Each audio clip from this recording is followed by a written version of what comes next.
Iran और Israel के युद्ध को बहुत बारीकी से अगर हम लोग समझते हैं तो इजराइल ईरान पे हमला क्यों किया। इजराइल ईरान पे हमला इसलिए करता है कि मिडिल ईस्ट में जो ईरान का प्रभाव बढ़ रहा था उसकी सैन्य शक्ति को कम करना, अगर वो हथियार बना रहा है तो उसको रोकना, और दूसरा कि अगर वो न्यूक्लियर बम में अगर 95% अगर वो सक्सेस प्राप्त कर रहा है तो उसको विफल करना। यानी ईरान को मिडिल ईस्ट में कमजोर करने के लिए ये युद्ध हो रहा है।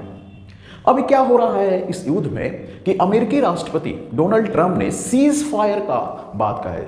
सीज फायर का मतलब होता है कि अमेरिका ईरान के कोई पावर प्लांट पे अभी 10 दिनों तक कोई हमला नहीं करेगा।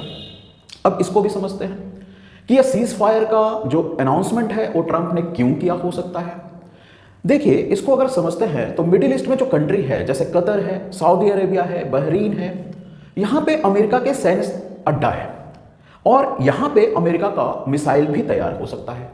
लेकिन मिडिल ईस्ट में ये जो कंट्री सऊदी अरेबिया है, कतर है, ये नहीं चाहते कि उनके क्षेत्र से, उनकी भूमि से अमेरिका कोई मिसाइल ईरान पे चलाए।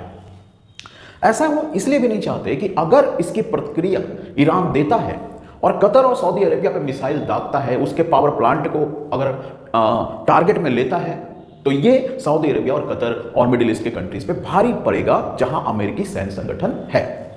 अब अमेरिका के पास क्या रास्ता है? अब अमेरिका के पास यह रास्ता है कि वो अपनी सेना को ईरान के बाउंड्रीज पे लाना होगा या स्टेट ऑफ हॉर्मुज तक पहुंचाने के लिए कुछ वक्त उनको जरूरत हो सकता है, कुछ वक्त लग सकता है। और इसी बीच में हो सकता है कि अमेरिका की यह स्ट्रेटजी हो कि कुछ दिन का सीज फायर करते हैं ताकि ईरान को भटकाया जा सके।